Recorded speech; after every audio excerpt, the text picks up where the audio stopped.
All right, g'day, ladies and gents, and welcome to the Unprofessionals podcast.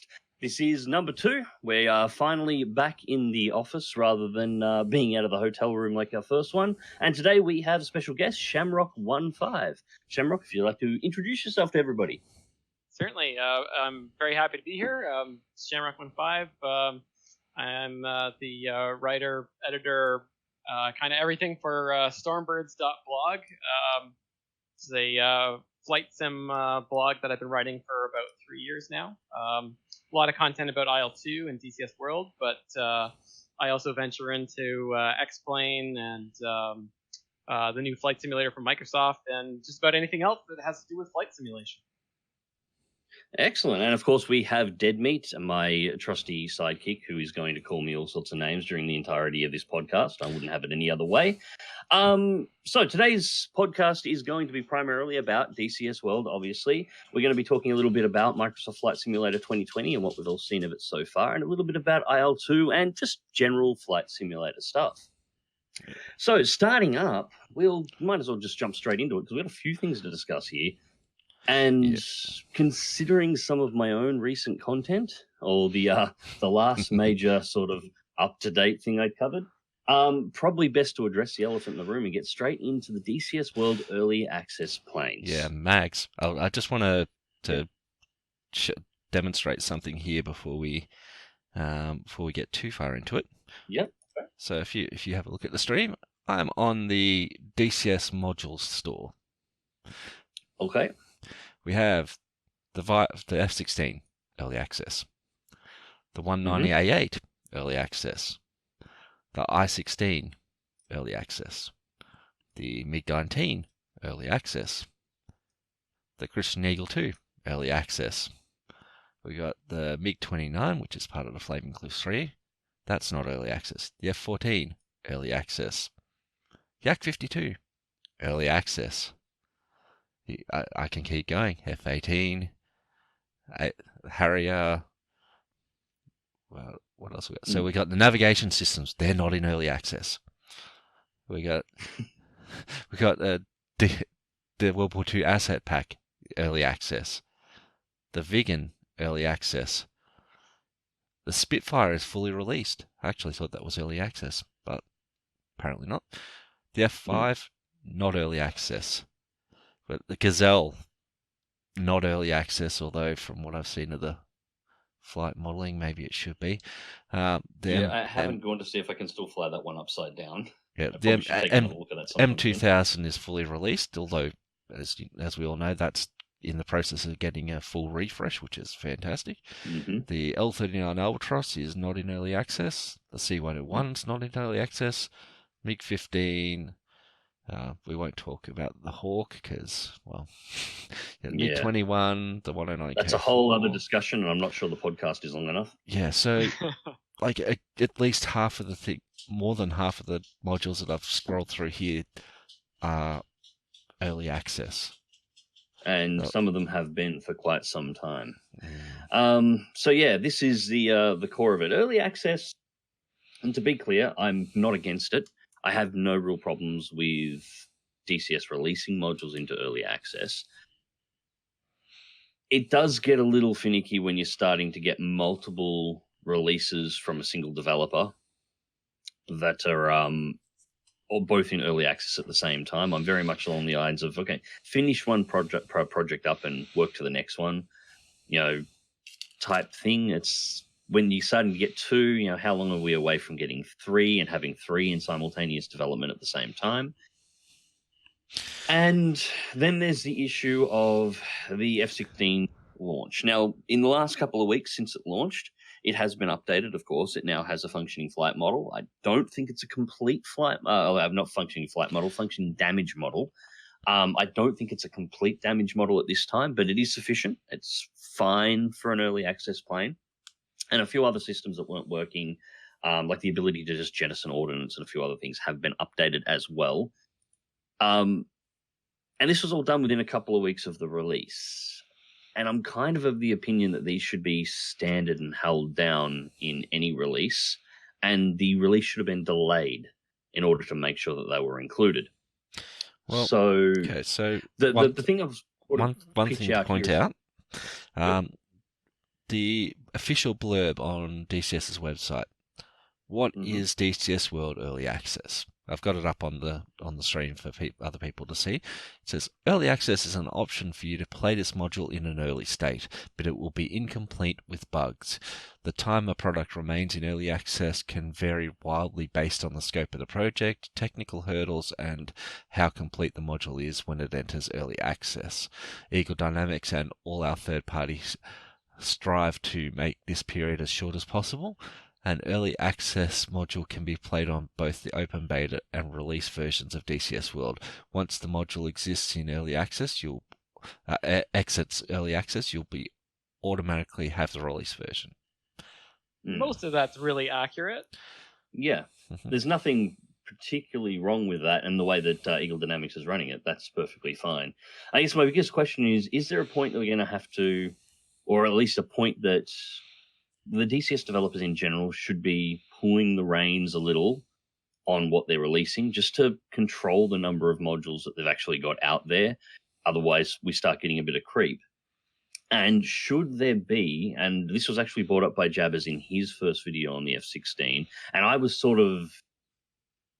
leaning towards it, but didn't know how to put it into words in my own. Should there be a minimum set of requirements for every module universally applied regardless of who the developer is that have to be met before any module can enter early access? It doesn't have to be a complete plane, but just a base set of things so that the plane is capable of functioning, particularly in a multiplayer environment, without causing problems with other players in other modules that are already in the game and at a different stage of development. So I'm interested in hearing everyone's opinions on this. So Shamrock, what do you think? Sure. You dig this one? Yeah, sure. I've been thinking about that since we talked about that as a subject for this podcast. I like the idea as a concept, and I in working up to the F-16 release into early access, I was kind of thinking about the release of the Hornet into early access, and there was certainly a lot of things missing, and it's grown substantially over the last year and a half that it's been in that early access period. Things that were big for me were things like IFF, the ability to have some kind of IFF capability. I wasn't even really thinking about the damage model. I kind of assumed that would be there, but then, as we all know, it released and there was no damage model, or at least not at the start. There is sort of a preliminary one now. So I was thinking about that, but then part of me was also thinking it gets complicated if we try and apply something like, and I'm using IFF as an example. If we think about that as a feature, what do we do if it's a World War II early access aircraft where it doesn't matter? So I think if there is to be some kind of standard like that, I think there actually needs to be a couple of them, because it's going to be different depending on the age of the generation of the aircraft. Is it from World War II? Is it from the early 50s? Is it a fourth generation multi-role, with a data link and IFF capabilities and you name it? So I don't know. I don't think that's an answer, but I think there's a complication in trying to apply a standard. Yeah, I do agree. That's actually something I hadn't considered. I guess if you did have a broad standard, you would have to obviously apply what is appropriate for any individual aircraft. So obviously, in the case of a World War II plane, if IFF is not a thing, well, then the IFF standard would obviously be something that would have to be discounted just straight away. It wouldn't be something that mattered. But it's more of a whether or not, just like the base level requirements, because the big thing that popped up when I was doing my first video on the F-16 and on the release, and we are sort of going back a bit here, and I know it's moved on, but I want to keep this clear for future module developments, and this is where I'm sort of going with it now. The F-16 for early access, perfectly fine now. I haven't got it on channel again yet. It will be on channel again soon. The only reason I haven't, a few things have been going on my end. I actually had a car accident yesterday, which was oh dear, great. Or yesterday. Day before it was Friday. God, that's how out of it I am at this point. So yeah, I've had a few things that have been keeping me up and stopping me from doing that, but I will have it back up there. But it was more of a case for future stuff. The thing that I listed it back against, talking with a few people here on Discord, was if you remember back when the Mirage 2000 first launched into early access. Right. If you go back to them. Now, it obviously did have a damaged model and it flew fine, but there was an issue with it as well, and it was fixed very, very, very quickly. There was a problem with the fly-by-wire system. Do you happen to recall this one at all? Because this was amazingly funny. Okay, so in the Mirage, you can turn the fly-by-wire off. Now, the developers didn't think that anybody would want to turn it off. There would be no reason for them to do so. Mags has a video. Which means, of course, he turned it off. Yeah. Which of course means that everybody, the first thing they did jumping into the plane was turn it off, and essentially it had no flight model when the fly-by-wire was turned off. So you could flip the plane 180 degrees and fire missiles at the plane behind you, then flip the plane 180 degrees again back in direction of travel and turn the fly-by-wire back on, and it was like nothing had happened. Right. That was patched out in about 2 or 3 hours and fixed. Because obviously the second somebody discovered that this was possible, this became a new thing on every DCS multiplayer server where there was somebody who knew about it, trying to pull this off to shoot down people behind them. Absolutely.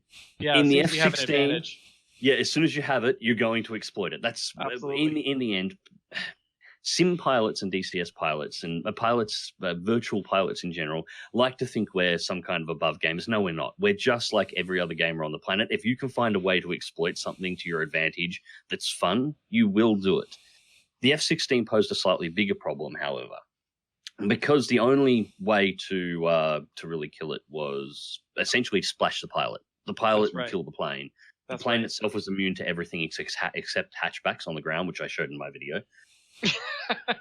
So unless you had high-speed collisions would do too. There was a Grim Reapers video where they flew an F-16 at full speed into another F-16 on the ground, and that did cause it to explode. So it was possible. Yes, there were a couple of things that could take it out, but once it was up and moving at speed, because of the way DCS models its missiles, if the F-16 was above a certain speed, approaching Mach 1. I don't think it had to be supersonic, but it just had to be at a fairly high Mach number. And it took a missile directly to the rear. The splash wouldn't actually hit the pilot for anything short of the Phoenix would occasionally hit it, and some of the SAMs could actually hit the pilot in a direct impact behind. But things like AIM-9s wouldn't actually hit the pilot above a certain speed. So the aircraft was functionally immune to them. So there were multiplayer servers where the auto defense that players flying the F-16 started to do, missile fired at me, turn 180 degrees and hit the afterburner. And it didn't matter if the countermeasures worked or not. You were functionally immune from attacks. So shooting the F-16s down required players to work on the honor system. If you took a hit, you had to eject because you were killed. But of course, players are not always going to do that. And there were a couple of multiplayer servers that actually had to pull the F-16, which is something I've never heard of before, pulled the new early access module off because it was straight up breaking other modules and gameplay within the server because of this problem. Yeah, things like this, things like the Mirage, a second they realized it was an issue, and it was something that you wouldn't really think about, and it was completely forgivable that they overlooked it. It was fixed. They patched it out, and they essentially made the plane explode if you turned the fly-by-wire off. As I recall, it just lost control and disintegrated, which was fine. Fixed the problem.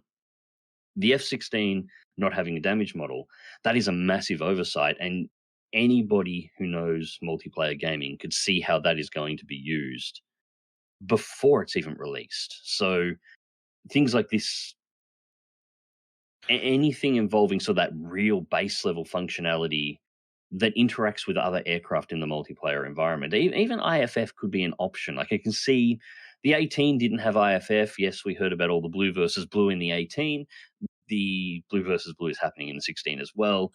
Yep. There are sort of ways for you to get around that. And I'm not too mindful of that, but basic functionality needs to be in my opinion, needs to be a base level requirement for all modules, because in the multiplayer environment, they will be interacting with other players and they will be interacting with other planes. And if they are missing something that fundamental, it breaks everybody's experience. Look, for me, it's just DCS is supposed to be a study level sim. If they don't have a basic set of things that are required to be able to release a module into early access, basic things like you've both mentioned it. We all assumed the F-16 would have a damage model. Yeah. Why did we assume that? It's because it makes sense. It's something that we consider to be part of the minimum level of things needed. Yes, different planes will have different features, so the list of the minimum required things would certainly change between different modules. But there will always be a base level of features and systems that would be just considered a base level of this needs to be in and at least have a working, if not accurate, starting point. Now, because DCS is a study sim, we're getting it to learn the modules. We'll learn how to fly the real thing.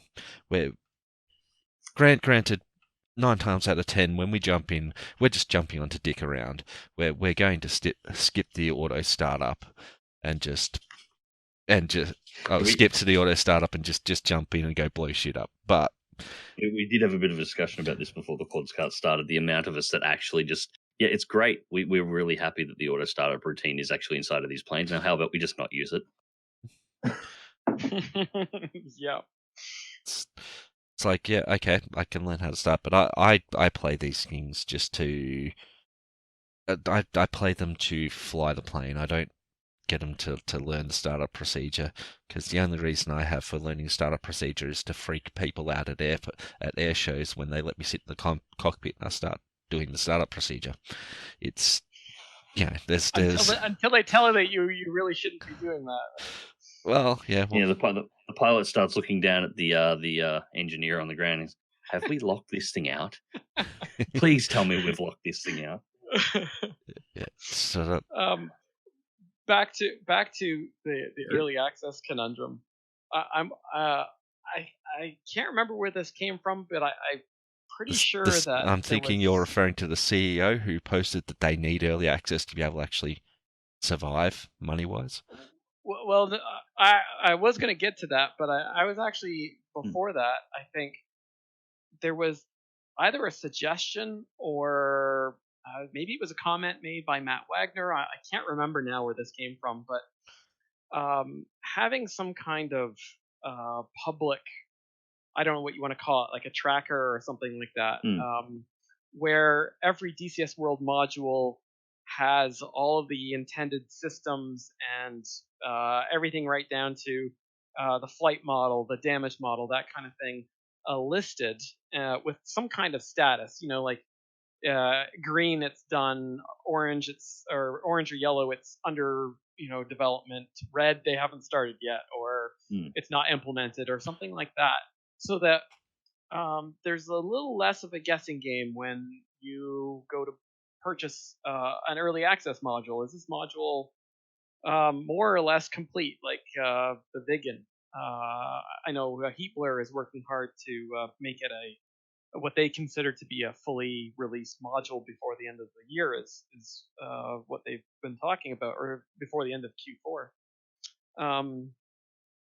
So, comparing, say, the Vigan to the F-16, with a list of features that are specific to that module, but that a player or a purchaser can have a close look at and go, yeah, I'm okay with these things not being done, or I won't buy it until the damage model is complete, or something like that. I don't think it solves all of the problems that we've discussed, but it would make it a little easier on the community when they're at the point of purchase.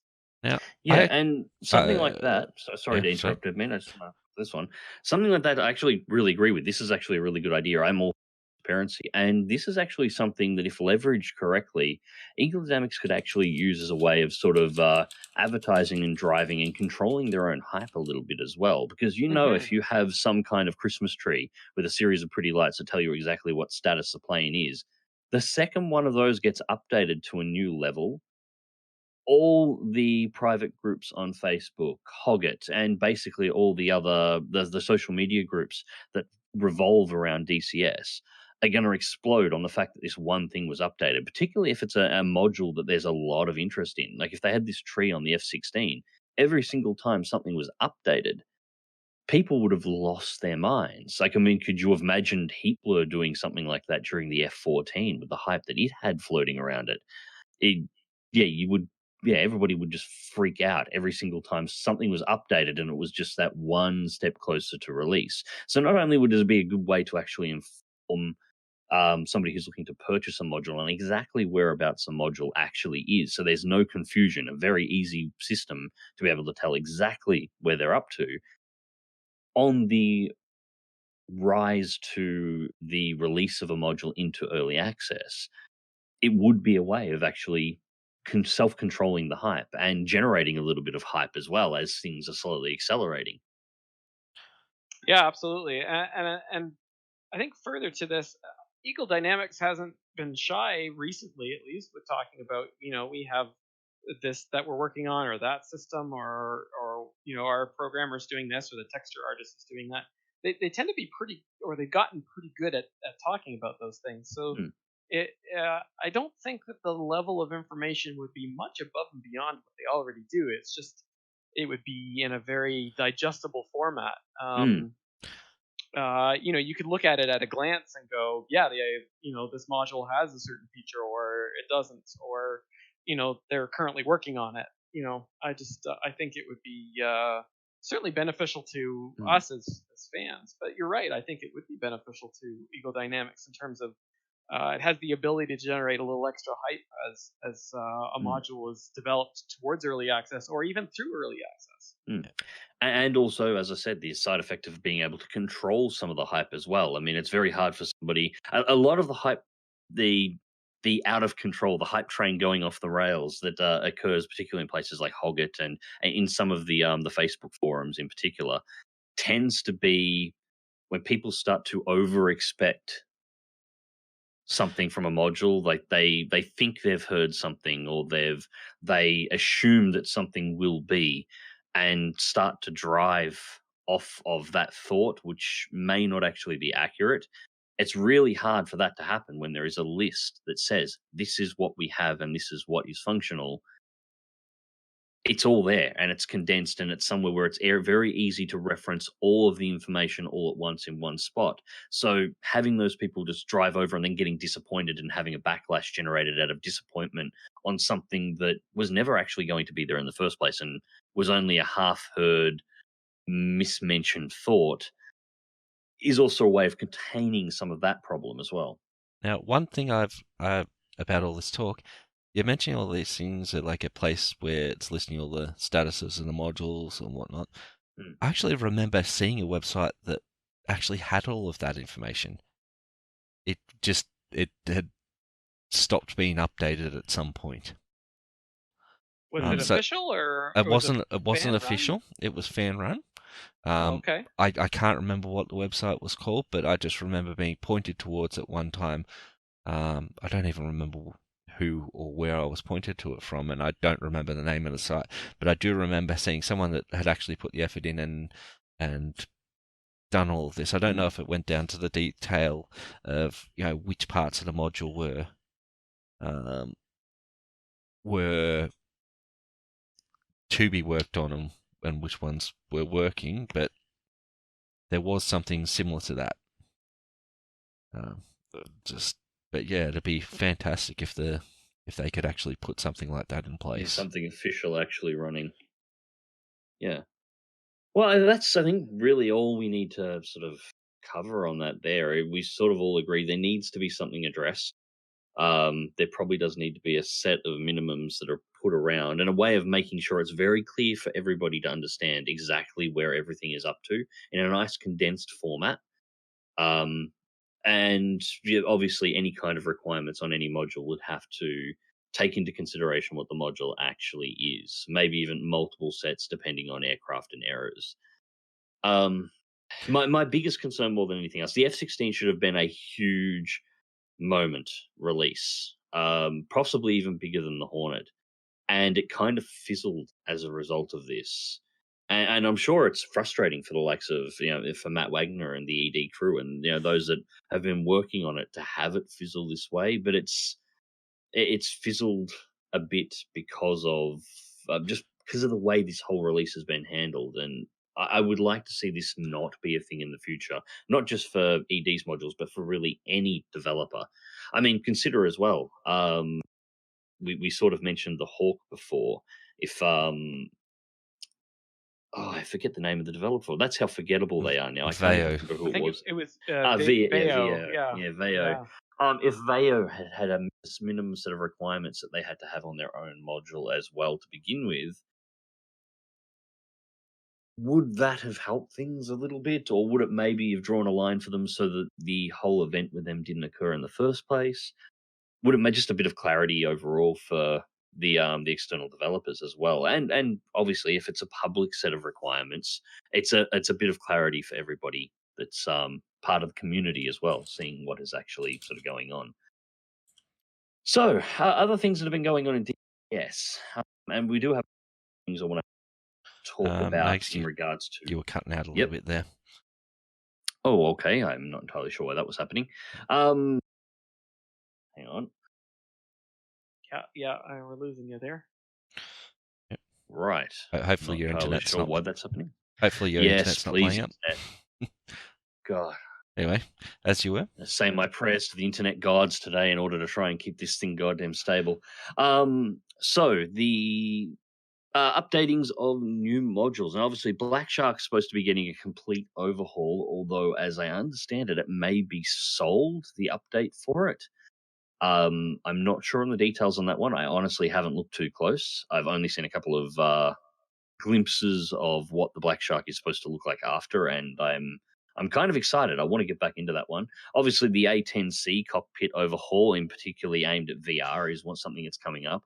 So just overall opinions, updating older modules that have been around from some time, potentially even going back to the Flaming Cliffs aircraft for VR support. I know this is a big thing for you, Dead Meat, because you exclusively play everything, including War Thunder, solely in VR. Yeah, let's impressive. Let's not bring the dirty words into this. But yes, everything is VR. I bought it for a reason. I'm gonna damn well use it. So, do you fly the KA-50 or the A-10C for that matter in VR? I actually don't have the A-10C or any of the helicopters because helicopters are whirlybirds of death that should not exist. They're scary. Loathes helicopters. They're very scary. I've been trying to get him into a Huey for about 3 years at this point. I'm still working on it. I haven't given up yet. Well, you should. It's never going to work. There is. I told you there's one way I'll get into a Huey, and that's by ploughing my plane into the side door. Well, they're supposed to be working on the multi-crew for it soon enough. I'm going to need a co-pilot. I'll fly it if you want. I ain't getting in that thing. And I only have the A10A. I don't have the A10C. Okay. So I don't have VR, and I do have the A10C. And so I actually don't. I need to maybe put the question out there for VR users who have some of the older modules. How does the cockpit experience differ from, say, the F-16, which was built more recently, or the F-18, which was built more recently and has been built with VR in mind? I don't know if it's a performance issue or it's a visual. When they say they've designed it for VR, honestly, it just baffles me what could possibly be different between what I'm seeing and what someone that's not in VR sees. Because I've always assumed it's something to do with the way it handles the shading for the gauges, like specifically when the client is running in VR mode, because it does have to run in its own mode. Stuff's changed to try and increase the clarity of the gauges to try and address the resolution, but I haven't been able to test it because, as you know, my VR, my last VR headset failed about a year ago. So I'm up for a new one if I want to actually get back into VR testing, which is killing me right now, to be honest. Yeah, it's Yeah, interesting. Mm. So, did you guys want to talk about the KA50 then as a start? Yeah, I'd love to hear your opinions on what you've seen of it so far. You're probably a bit closer on it than I have. I can tap out of this discussion happily.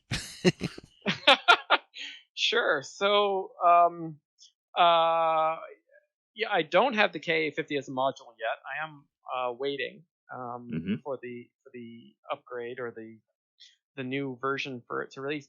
Essentially, what Eagle Dynamics has announced is that they're doing a dramatic, drastic overhaul of the KA50 module, the external model, the cockpit, and for current owners of the KA50, you're going to get everything that you have right now with those visual upgrades. But there's a curveball as well, which is if you buy the new one or you upgrade to this release, they're adding a couple of extra features. So the IGLA air-to-air missile for the KA50, the missile warning system, and the infrared missile jamming system. Those are 3 new features that are being included in the KA50 that are currently not on the module. Apparently, all 3 of those features have been asked for in the past, but Eagle Dynamics hasn't had a chance or has decided not to develop them. But now they are with this upgraded module. So I've had conversations with people about this because,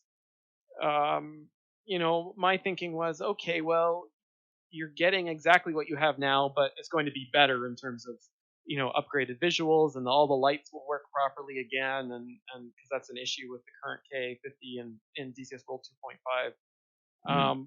But then on the other side of the coin, there are a couple of features that you won't get unless you do pay for the upgrade. Apparently, it's at a discounted price. We don't know what that is. So that's kind of that's it in a nutshell. Yeah, I'm completely for the update itself and adding of new features and backtracking some of the older modules. That because DCS's development cycle is so long, it's very easy for older modules, and you can see it on some of the older modules, to look dated in comparison to the new and shiny. So if you have a few artists available, going back over and cleaning up the previous modules and bringing them up to scratch, upping the resolution on the textures, and just taking advantage of new developments in the pipeline, just to bring everything up to scratch, big thumbs up in my book. I absolutely love the idea. Going so far as to update the entire 3D module is just a massive bonus, and props to them for doing it. Selling the new features on a module that you've already bought is, part of me could understand. Oh, no. So I could almost understand the argument in relation to the nav systems that were put in a little while back, because as I understand it, they actually had to pay a licensing fee to actually have those nav systems available. So there's an additional cost for them to be able to get the system in the first place, external to the normal development costs. I think that's the case. At least that's what I've heard. Don't quote me on that 100%, but I think there was a little bit of that going on. So I could kind of, I was never going to buy those nav systems, but I could get why there was a charge associated with them. Right. But when you're looking at essentially doing an update in terms of systems functionality to add new systems through, we've seen new stuff get added to planes before, but now we're charging for the addition to those features just because the module's old.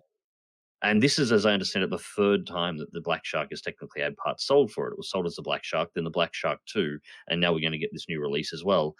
Is this, especially when you consider the post that Deadmeat referenced earlier, where early access was mentioned as being sort of a necessity in order to run the financials for DCS World. Are we going to find a situation if this was to work? Because like I want those systems, and I am probably going to buy them. I will admit, hands down, right now, I'm going to buy that update for the Black Shark. I want to Yeah, use my Black Shark to hunt down other helicopters. for That's going to sure. be a hell of a lot of fun. But is this going to run into a system in the future where if new systems become available to add to aircraft, that we're now going to have to buy the missiles that are going to be added to the planes? Or if a new targeting pod becomes available, they get enough information to model a new targeting pod that can be equipped to one of the aircraft. We're going to have to buy it separately. Are we going to have to start buying ordnance options on planes based on age? Well, Yeah, and for that comes down to the kind of the crux of the issue, right? Hmm. Is how much does this happen? How often does it happen? Is it Hmm. is it the age of the module because it's 8 years old or something like that? Hmm. Or I mean, I can understand there is certainly a business component to this. Eagle Dynamics is a business; they have to turn a profit. They have to be able to pay their employees. Of course. They have to keep the lights on, and if they spend all this time building an updated 3D model, interior, or sorry, exterior interior, um, they have to be able to recoup some of those costs. So are they able to do that by selling an upgrade to current owners for, I don't know what it is. Is it Hmm. $20? Is it $10? Is it $5? We don't know what that is yet. Yeah, it's a tricky kind of Hmm. situation. Will it happen to something like the Hornet that immediately after release it goes, oh well, we know about a new feature now, we're going to put it in, but it's going to cost you $5 extra. I guess Yeah. it depends on how much appetite I guess there is for that, and how much understanding there is around doing the redevelopment or putting the artist's time into it. Hmm. Eagle Dynamics could have charged for the complete upgrades for all of it, and they aren't, which is good. Yeah. Which I think, at the very least, I think current owners will have the same experience that they have now, but better. But they are going to be missing a few of those sort of cool new features. Hmm. So, yeah, Is as I said, I've had fun with my Black Shark, and I've had it for a long time. It was one of the earliest modules that I actually picked up. I actually got it in the Huey at the same time. Spent more time in the Huey, but it's a Huey, so that's yeah. But so I'm definitely going to pick that up. But my concern is, I mean, if you step this away, there tends to be a tendency in the flight sim community to accept certain things, and this is because the community is fairly niche. The development costs are fairly expensive, and the development time is relatively slow. And we get this, so there is a certain level of acceptance for things like this. But if we were to shift this back to traditional gaming, in a sense, DCS World is the base game. All of the modules we're purchasing are technically a DLC for the base game, and these are DLCs for our DLCs. yes, yes. So having we're said all looking that, at sub microtransactions for microtransaction to actually play something within the boundaries of the game. It's becoming a bit of a stack, and it's how far does this go? It's probably not a problem with the KA50 because it is, as you said, 8 years old or thereabouts. I'm not actually sure Thereabouts. exactly on how old it is, Neither but am I, but it's around that. yeah, does this, is we going to see something similar for the A10C? Is there another we're going to pick up? Is he going to get new systems available for FC3 aircraft, and we're going to have to pay for those? Where is the boundary for this? We are already buying asset packs for the ground forces, which is basically a requirement for any mission builder at this point, because you need them in order to be able to construct the missions. So we've got like the World War II assets pack. The World War II assets pack isn't just a requirement for anyone building to World War II missions. A lot of the stuff in that actually overlaps with looking up to Vietnam. If you want to create a really good mission for the Huey, you really need the World War II assets pack in order to be able to do it. So we're buying AI ground units. Exactly where is the boundary here? Where's the circle that is the limit that we're not going to go past? Because my concern, and it's actually something I'm going to address sort of a little bit next, is while we're in the community and part of the community, and we sort of understand a bit of why this is all happening. Some of us like us, some of us don't. Some of us are wondering where the end of it is, much like I am. Somebody new coming into flight simming for the first time, which is what we need, new blood coming into the flight sim community, and then seeing DLCs for DLCs for DLCs and having to buy ground units and things like the Viper release, and I can completely understand why people would turn around and just walk straight back out and go back to whatever they're playing. So It gets look- complicated. Look, It gets very complicated. it's like this here. If the KA50, the purchasable update, is another variant of the KA50, so like going from a 109 E7 to a 109 K4. Yes, they're both 109s, but the 109 K4 is a very, very different beast to the 109 E7.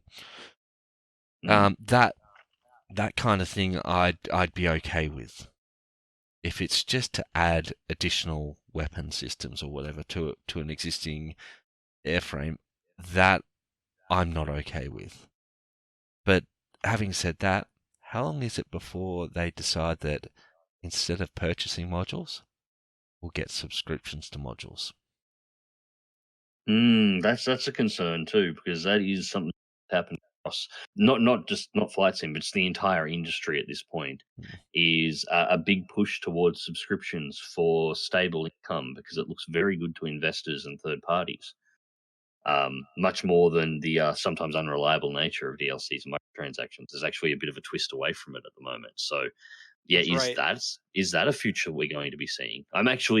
Part of me is thinking there might be some subscription models inside of Microsoft Flight Simulator 20 out. There's been no word on it. I guarantee there will be. It's the way Microsoft's going, but I think it'll be probably more along the lines of you get the Microsoft Xbox Game Pass, and yeah, which is probably the easiest way to do it. I'm using Game Pass right now, so yeah, it's not a horrible way of doing things, but yeah, is that something that we're going to start seeing? And actually, a really good question, just opinions, because you sound like you're fairly knowledgeable on the subject here, Shamrock. Fairly, yeah. Yeah, would that actually be a good idea? I mean, just straight up, if you rather than having the little DLCs here and a little DLCs there, if Eagle Dynamics needs a bit of a stable income to stabilize it, and a way of solving it, have the option to just say, you know what, I'm just going to toss you $10 a month. $10 a month, and just give me all of this so I can just go and fly. And if I'm not planning on flying for the next month because I've got something come up, I'm just going to cancel it, and then I will pick up another $10 a month subscription down the track, and yeah, I just get the modules and I just play. Is that maybe an actual better option in the long run than doing the little stuff here and little stuff there? Would that be, a better and more stable way of doing stuff? Yeah, it's an interesting question, and I don't know if there's one answer for it, because I mean I'm of two minds there. I think,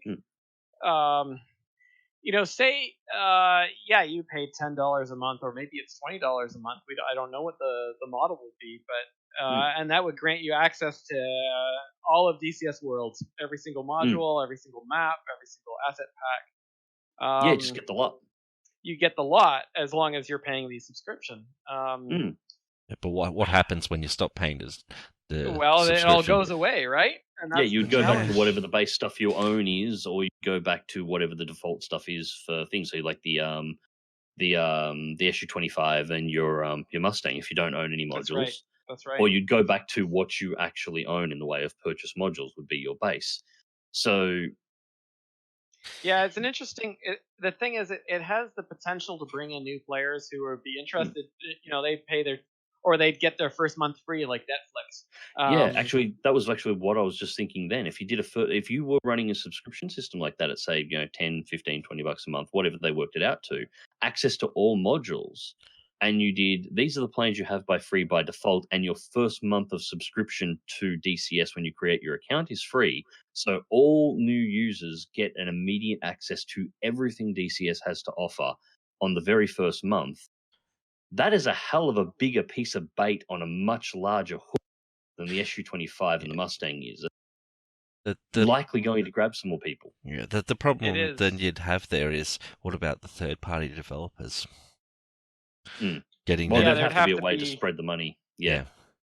There would have to be some kind of sharing that went on. Yeah, I think it has potential as an idea, but I hesitate to kind of endorse it as an idea because as much as it makes a lot of sense, I also have railed against subscription models in the past and have preferred to buy things because I guess it depends on the type of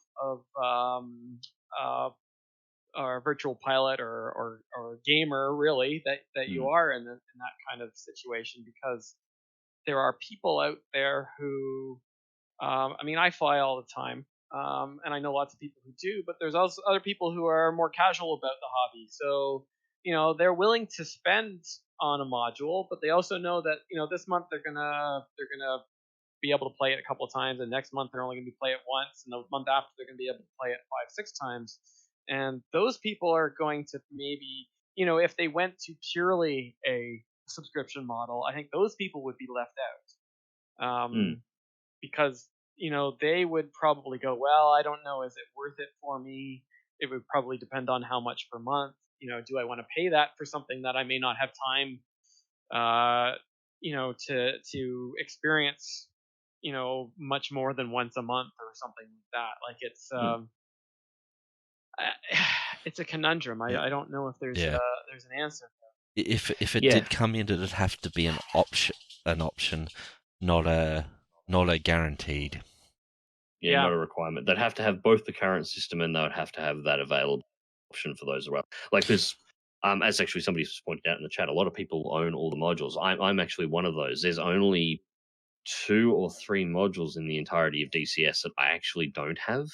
Not counting little extra things like the navigation stuff as well. Like I don't own the i16, I don't own the A8, and I don't own the MiG-19, and that's pretty much it.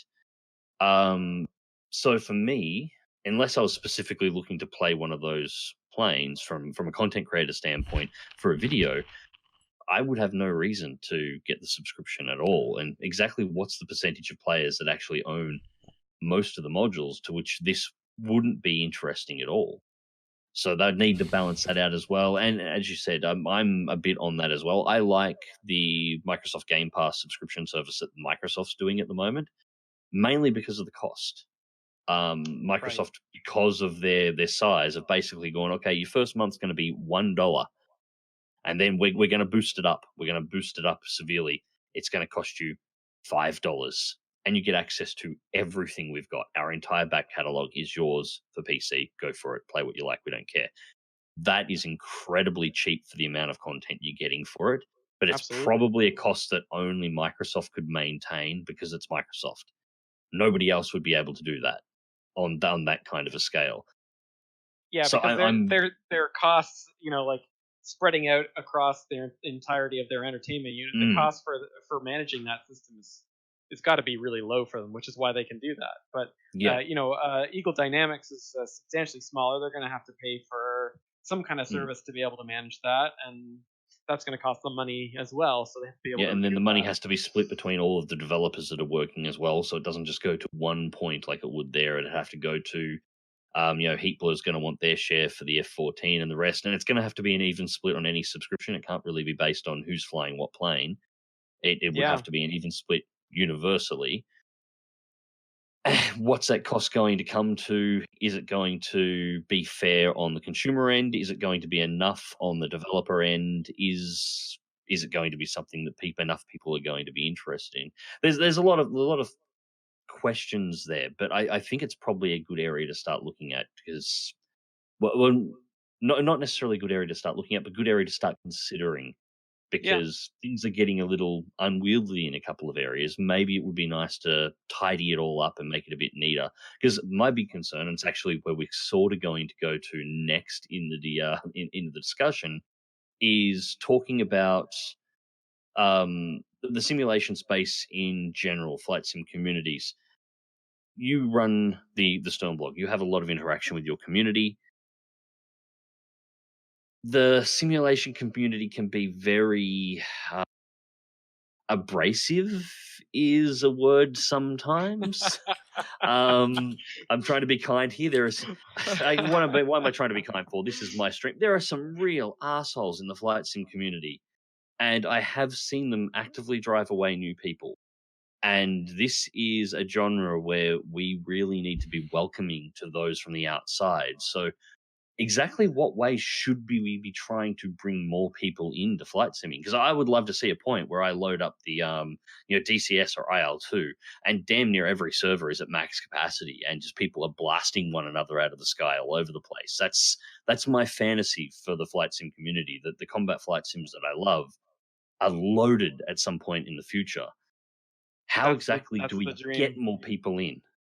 Yeah, that's the dream. Hmm. Yeah, I don't.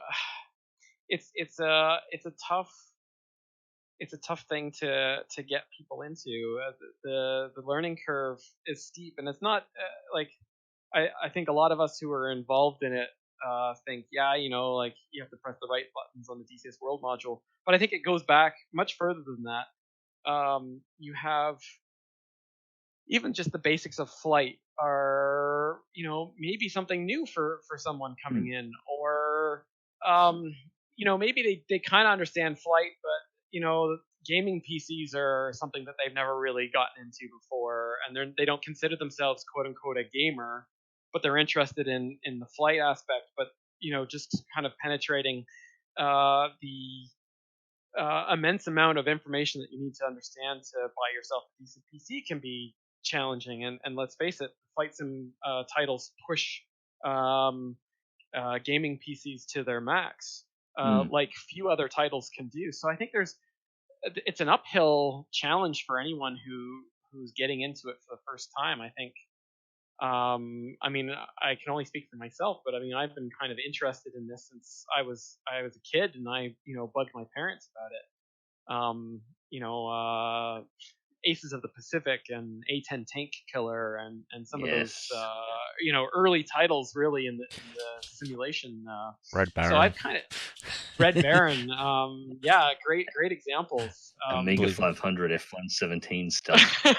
Yeah. Classics. Some of the microprose titles that were out there. Yes. B17. Defender, F15. B17 Flying Fortress. Actually, I was thinking about the other day. It's really strange because I do a lot of F18 on my channel, and it's really strange because in real life I'm not actually hugely fond of the F18 in real life, but I love flying it in DCS. And I was thinking back, what was my actual first sim? Like, what was my real first sim that I played? And it was FA18 on the Amiga 500. It was when you bought the Amiga 500, it was the default game that came with the computer. It was over like 7 discs, and it was 7 discs, and it required this little blue pin wheel to essentially get a security code every time you wanted to boot up the game, because that was its software protection. And that was what was handed out when you brought a brand new Amiga 500. This is the game you got by default, was an F18 flight simulator. The first F18 flight simulator.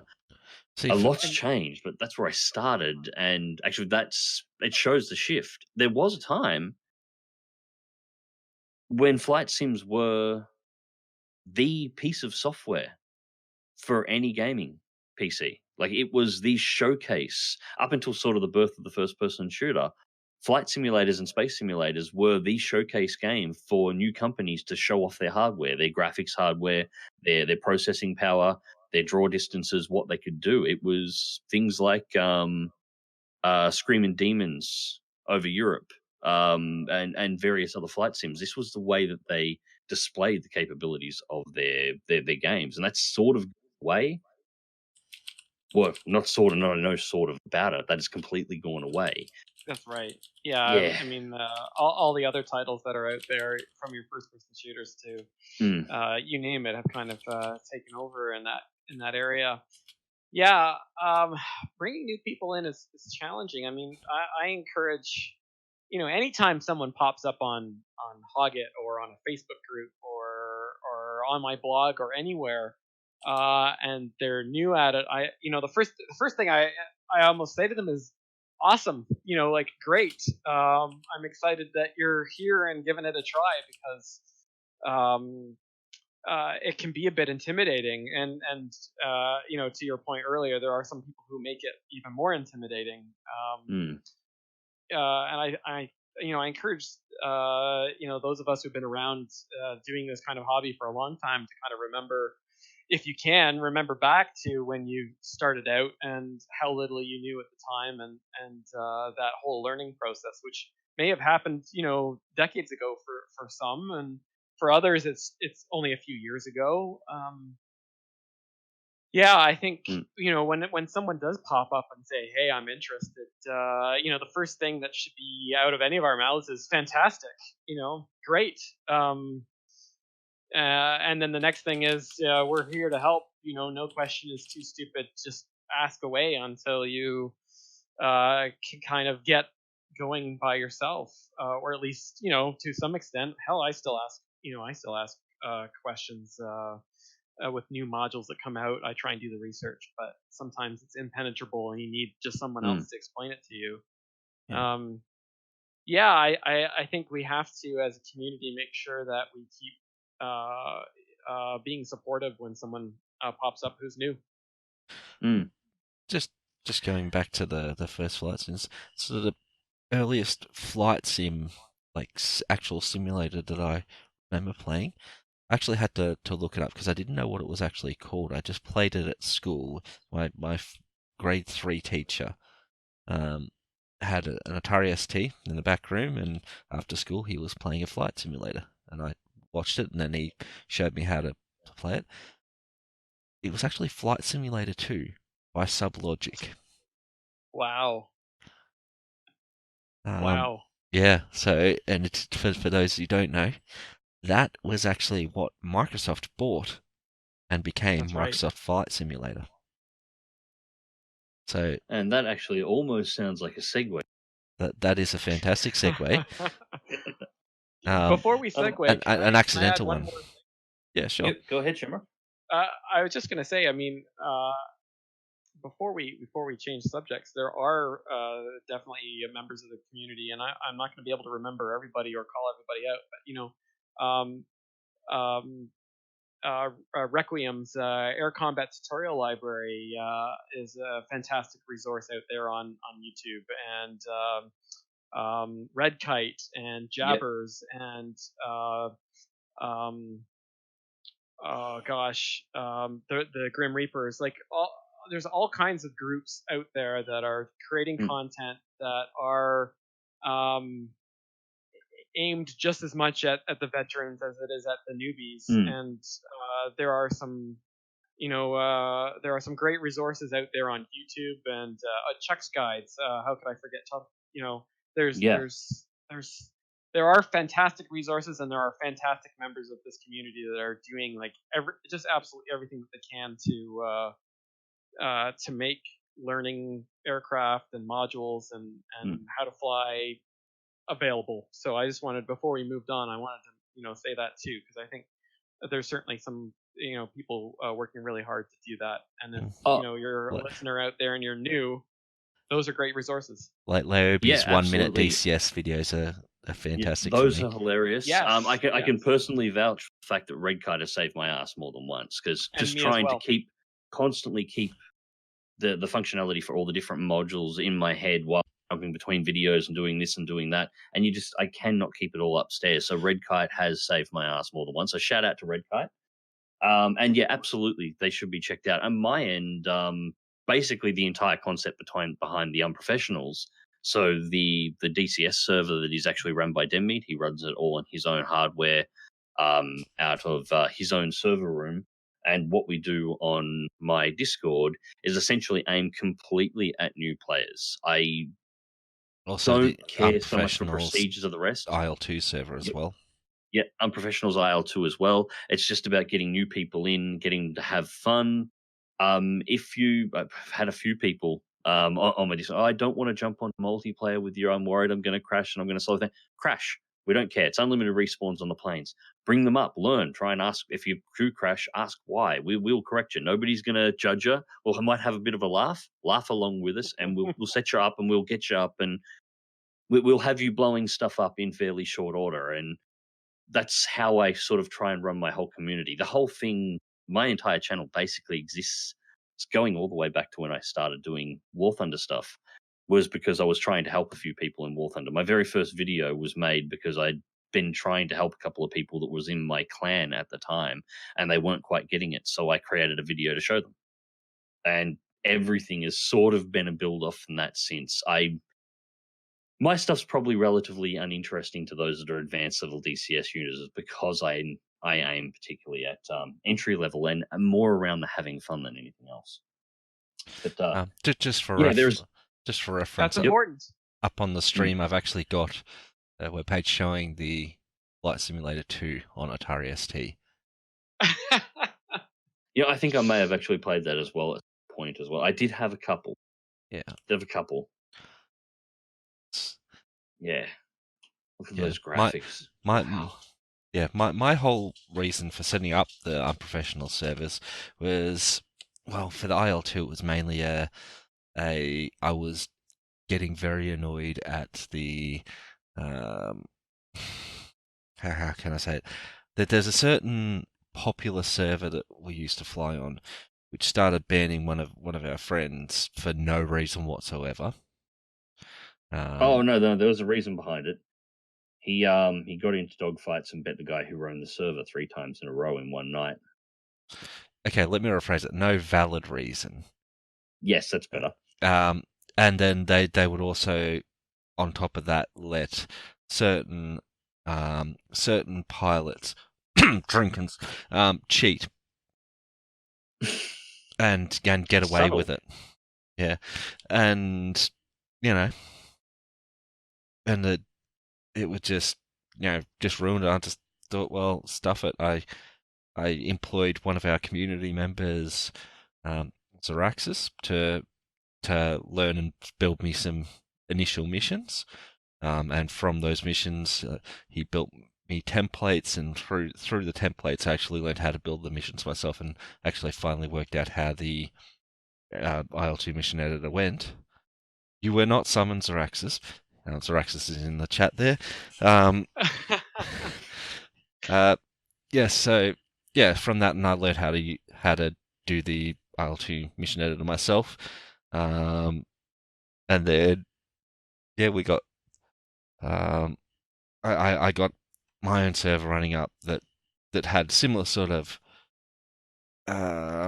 feel. So you had the navigation markers on, so you could know where you are on the map, not having to guess where you are by navigating properly, which, as you may know, is a bit of a big deterrent to a lot of new players. But I also wanted to keep it not arcadey as well, so it's still got the realism options on. That was all a bit of a big thing. I wanted to make it accessible to newbies, but still interesting for more seasoned pilots to fly on. I included AI planes and later on tanks to make the missions a bit more, even if the population was low, make the missions a bit more interesting for everyone to jump on and fly.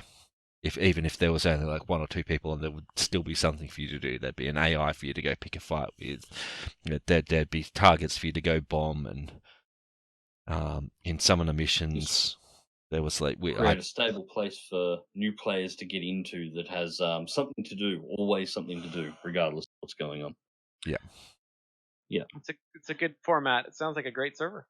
Yeah. Well, that's the Unprofessionals in the IL2 list. Currently check it out, everybody. Check it out, everybody. Yeah, that's it. There's currently 3 people flying right now. I'm going to mark this section of the stream when it goes up on YouTube, an ad break for the Unprofessional server.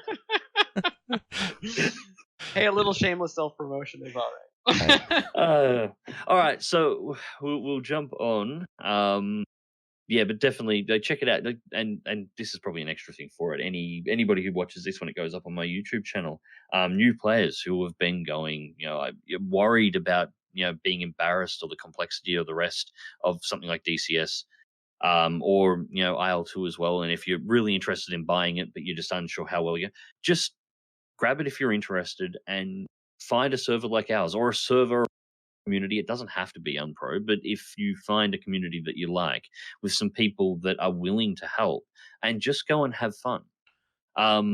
You can have somebody try and explain to you over the course of hours how to correctly fly a simulated aircraft inside of a virtual space and try and remember it all and get it right. And some people will prefer to do it that way.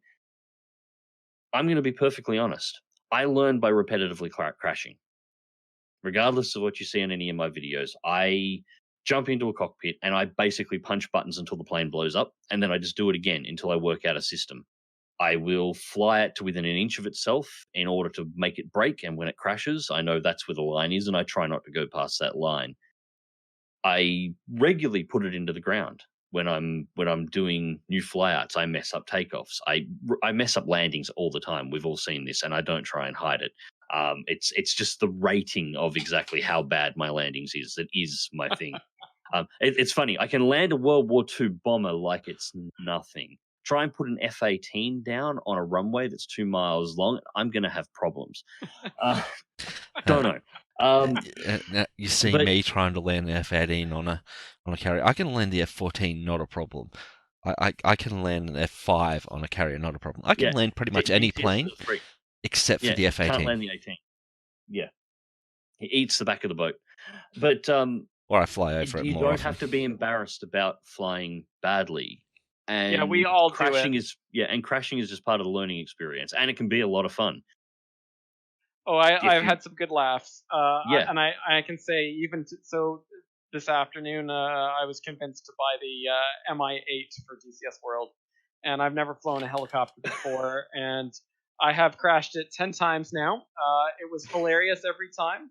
I even took screenshots, which I will eventually be posting on the blog.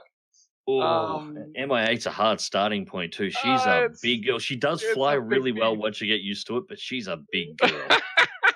It's gonna be fun. So yeah, even as a experienced sim player and having many hours behind a lot of different aircraft, this is new for me, and I am screwing it up badly, and that's what a simulation is for. So yeah, have fun with it, laugh hard, and keep laughing, and just enjoy and have fun. Absolutely.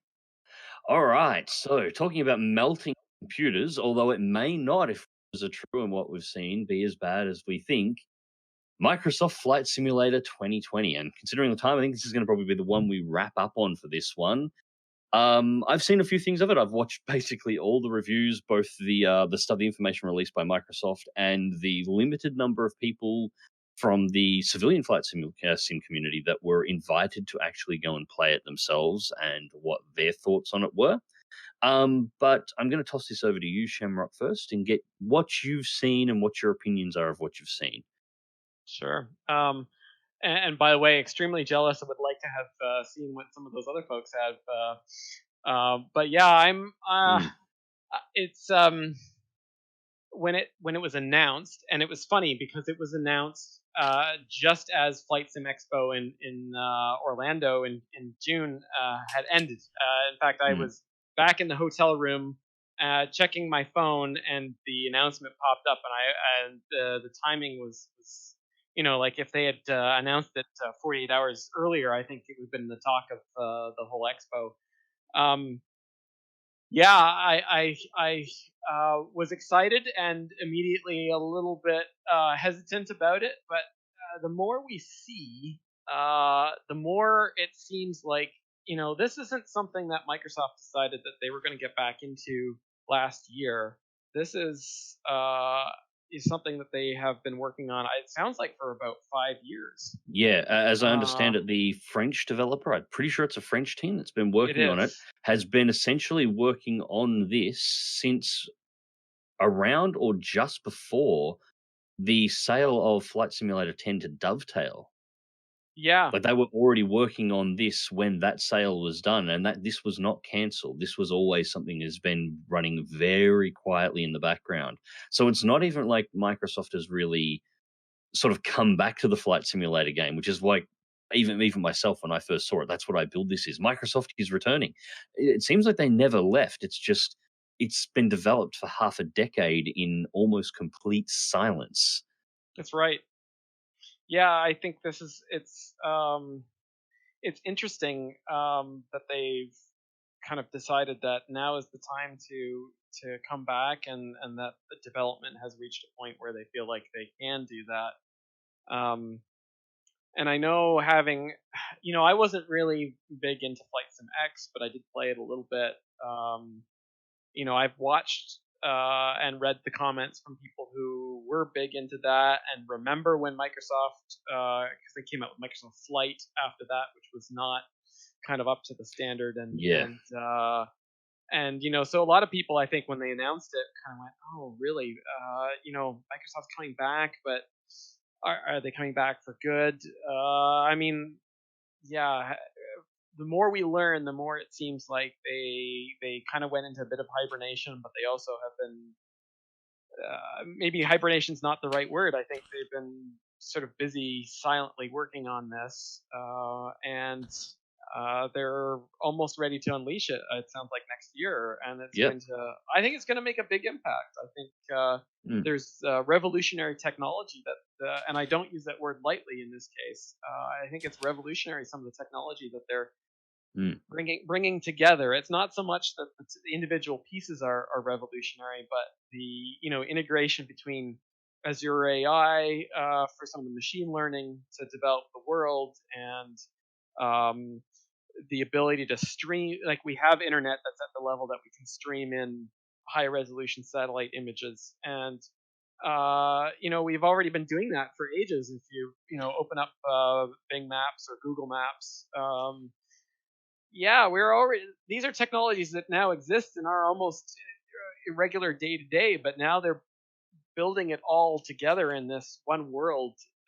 Weather injection, like it's I'm pretty excited to see where this all goes, because I think Microsoft has the resources and they have the properties to be able to do this. But once they make this happen, I think everybody else is going to try and figure out how they can kind of take advantage of some of those technologies too. Yeah, well, I have big hopes for this. A couple of things that popped up on my research into it and looking through those that were lucky enough to actually get to go and do the Q&As with Microsoft and the development team directly and actually play the simulation itself, is that it plays dead smooth. The flight models seem to be as good as any other high fidelity sim that we've seen.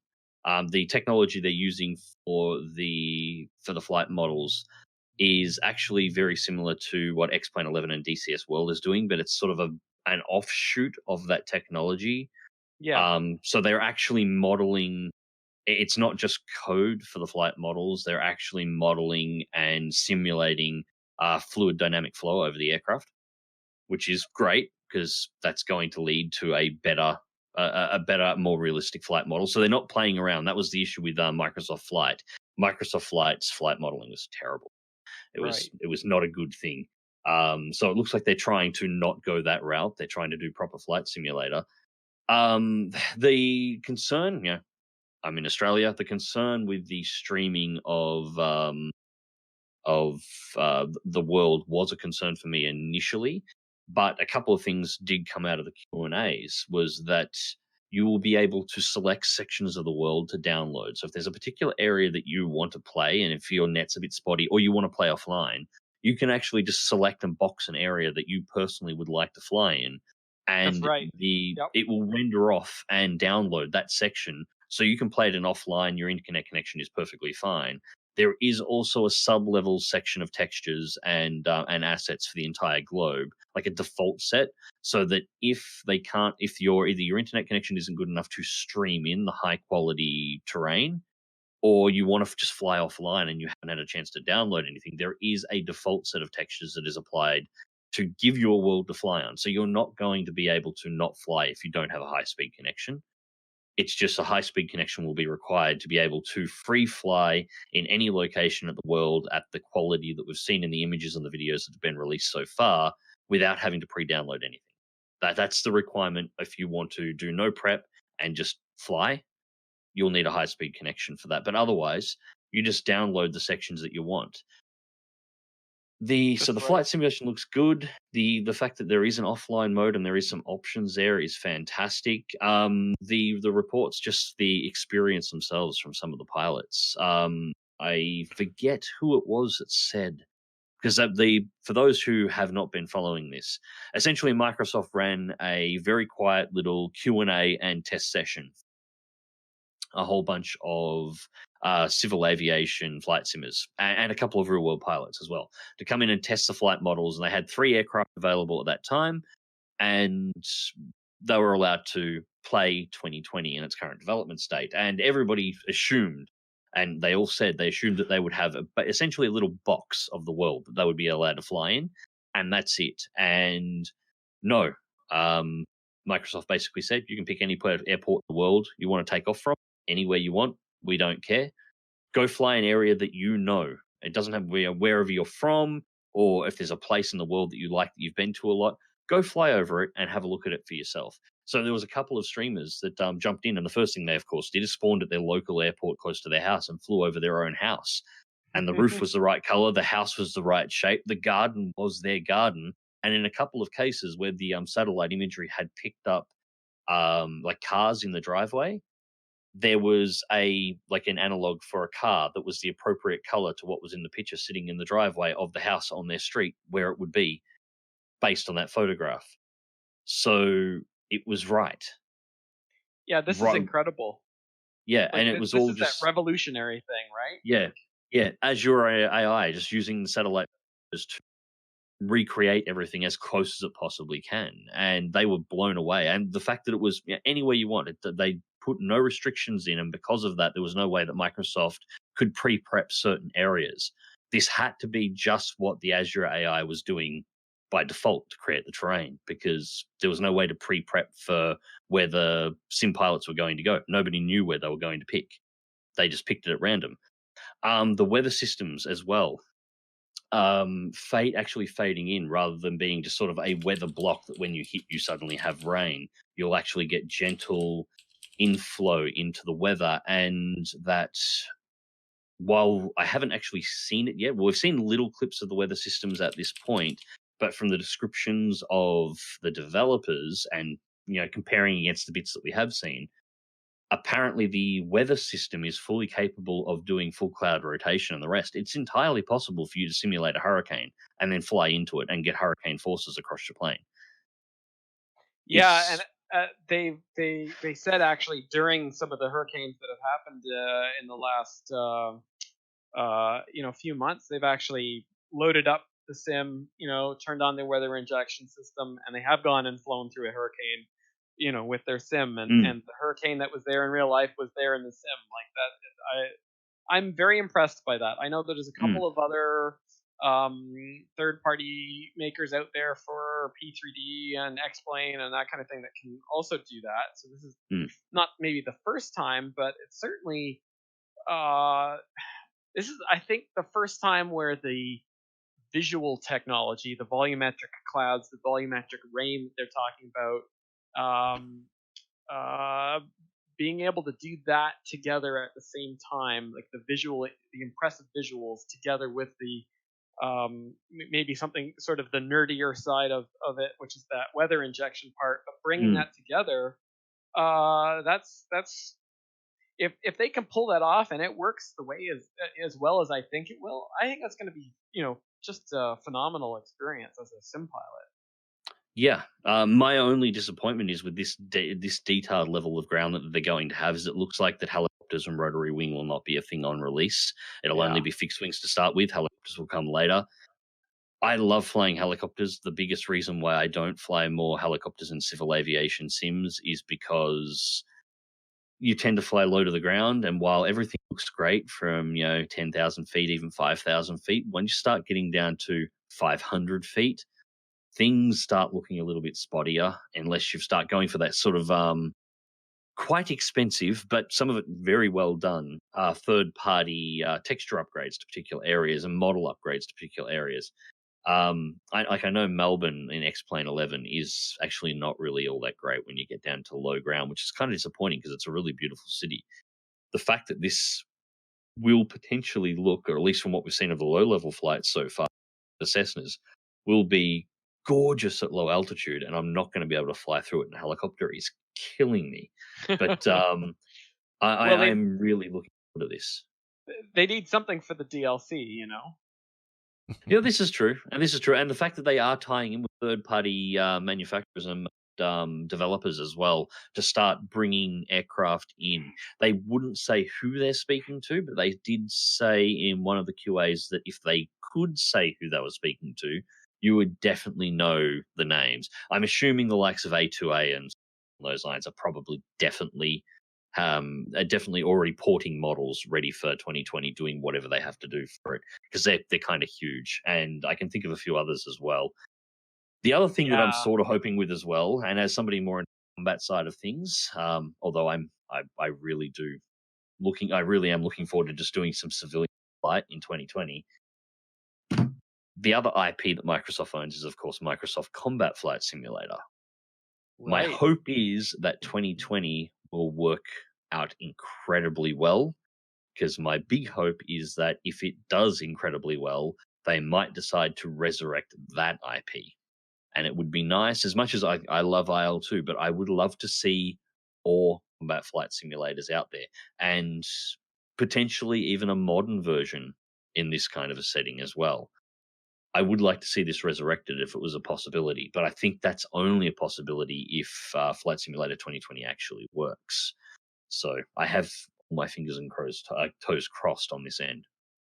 Yeah, that's an interesting possibility, and I'm curious to see if they go that way. I almost think modern has a higher chance of working out for them, just because of the need for the satellite imagery to generate the terrains that they have. World War II would be a lot more difficult. Not to say that it's impossible.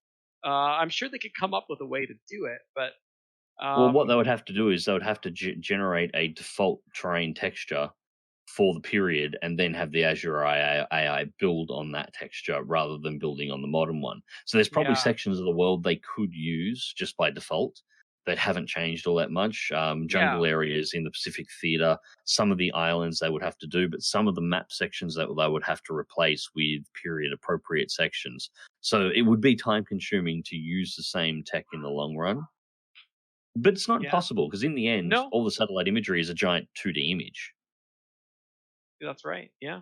That's what it's built off in the long run. So it's going to be interesting. I think 2020 is going to be a very, to be honest, I think it's going to be an exciting year in flight simulation. I mean, with IL-2 and some of the titles that they've been building in the Great Battle series finishing up, and very likely some new announcements coming. I have my hopes on what that's going to be. I think there's probably a whole other podcast, but there is. There was actually we had a topic to discuss, but we're sort of running out of time on that one. But my hope is, and I'm sure you've noticed it in IL-2, the axes markers in the game now include an Imperial Japanese flag. It does. Jason already came back on the forums and said, "Don't get your hopes up." That was just the. I know, but I'm just the. I'm hoping he's just misdirecting us. Midway, please, or even if you haven't got the carrier stuff sorted out, Central China. I don't care. Give me Pacific, please. I'm actually not expecting. This is just a hunch. That. I don't expect any announcements about what's next until after they've finished up Tank Crew and Flying Circus. Interesting. Yeah, that's probably a thing. It could be early next year before they announce them. Yeah, I think that I don't think they want to they want to basically wring the most they can out of bottom platter. For sure. That Um, makes sense. yeah. They might announce, well, they've already announced the collector's planes, but I'm hoping they announce some more. Yeah, That could B25, be please. B25, please. I would like my B25, B25. maybe a B17 would be nice as Typhoon. well. Yeah. Yeah, Typhoon would be okay. I'm wondering whether or not they would model the pilot getting asphyxiated every time he forgets to turn the oxygen on. That would be. I would really like that level of detail. Occasionally, just have the cockpit view distort because of the fumes in the cockpit. Just yeah, I'm for this. I'm not taking the piss. I'm for this. Model that. For sure. Model it so I have to open up the cockpit every now and again just to vent it in flight and then close it up again. That's a possibility. I love that machine just because of how crazy the pilots had to be to get in. Well, it's just as soon as the engine starts, they were on oxygen from then until the engine stopped. And I think that's what a lot of them did. The Typhoon's not the only one that was issue. That was the operational procedure. That's right. The LA5 FN was another aircraft, even the F, or the early LA5. They all had carbon monoxide leaks into the cabin, and either they ran with their canopies open or they ran on oxygen. I think the Russians elected to just keep the canopy open a lot of the time. Yeah, a lot of them they tore it off. I mean, it's the I-16 is a perfect example of that going back for it. The very first I-16s did actually have a canopy. That's right. The pilots removed them. They tore them off the aircraft. We don't want them. Get rid of them. We don't care that it's snowing and that we're at 15,000 feet and we're in Russia. We don't care. We don't want a cockpit. I mean, we don't need it. It's fine. Yeah. Harder men than I am. But back to sort of the original point. I think, with what is coming from IL2 and what we're seeing from Flight Sim, from Microsoft, and I think there's still some interesting things to come from DCS World in 2020. I think there's some very interesting things that they've been talking about recently. I think it's going to be an exciting year next year when some of these come out. So it's going to be. I think it's going to be great. I think I'm optimistic that we're seeing new people come into it, and hopefully Flight Sim from Microsoft bring some people in or bring some people back, and the hobby continues to grow. In particular, with its long-planned integration with consoles, using Azure Tech in order to be able to actually run this on a console. It's not going to be straight away doing PC first, but they do want to step it over to the Xbox platform. That's right. Because of its ability to open up to a huge number of players. So yeah, hopefully that will start seeing an influx in, and it would be nice once again, going back to the how do we get more people into flight simming, air simming, seeing a major name like Microsoft getting back into it, trying to get people on the consoles into it in a few other areas is definitely going to help. It's just how do we capitalize it and help Microsoft draw more people into the community and make them welcome to get here. And I think that's something that content creators and like people like yourself and myself need to work on, and something that developers need to consider as well. What ways they can open this up, because obviously we were talking before about handling the finances of something with such a niche community and such a high development cost over such a long time. How exactly do you deal with that problem? The easiest way to actually deal with it is don't make it a niche community anymore. If you've got Fortnite numbers behind your flight sim, it doesn't matter anymore. It's not a problem. Yeah. Yeah. One thing that excites me about Microsoft doing what they're doing is the multiplayer side of things. Multiplayer flight sim powered by Azure Cloud. There's a possibility that they could have everyone that's flying flight sim be in the same session. The planes that are popping up and being reported as you're flying around aren't actually AI. Yeah, they're actual, just doing their own thing in their own part of the world. Like that would be incredible. The sim that we were talking about just before we started this, Infinite Flight on iPad, actually does that. They have a subscription. They have a non-subscription model, but they have a subscription model, And if you are on the subscription model, then yeah, everybody in the world is in the same space. And they're when I was checking out their booth at Flight Sim Expo, their rep was showing me. He's like, this. He's showing me on an iPad with a separate app that shows you kind of Flight Radar 24 style. This is where everybody in the world playing this sim is right now. I think Flight Sim could easily do that.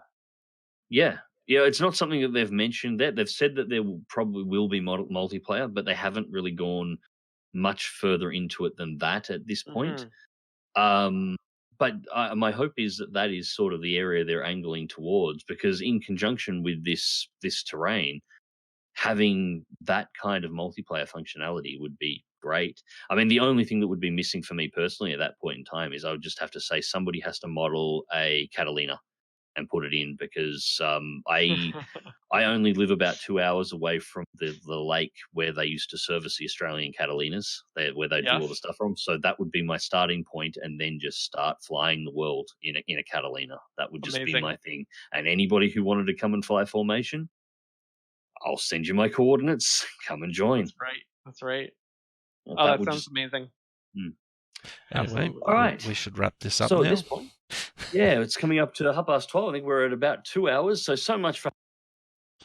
You've cut out there, Max. Gosh, not sure. I think this microphone's actually dying. So much for having a soft limit of an hour and a hard limit of an hour, and for about 2 hours at this point. But thank you very much, Shamrock, for joining. It has been an absolute pleasure to have you on board, and a pleasure to meet you too. For those of you who don't know, I didn't actually meet Shamrock the first time until 15 or 20 minutes before this stream started. So this has been great. So everybody, ShamrockOneFive over at the Stormbirds.blog. Go check it out. Great source for all information on flight simulating, IL2, DCS, Microsoft Flight Simulator 2020. Anything else you'd like to add, Shamrock? Just it's been a real pleasure to be on the podcast, and hopefully I'll be able to make a return appearance sometime. This is fantastic. Absolutely. Well, we're hoping this will be the standard thing in the future. Anything to add, Dibmeat? No, just go fly. Yep. Preferably on the Unprofessional service. All right, ladies and gents. Well, thank you very much. And until next time, fly smart, fly safe, and I'll catch you in the skies.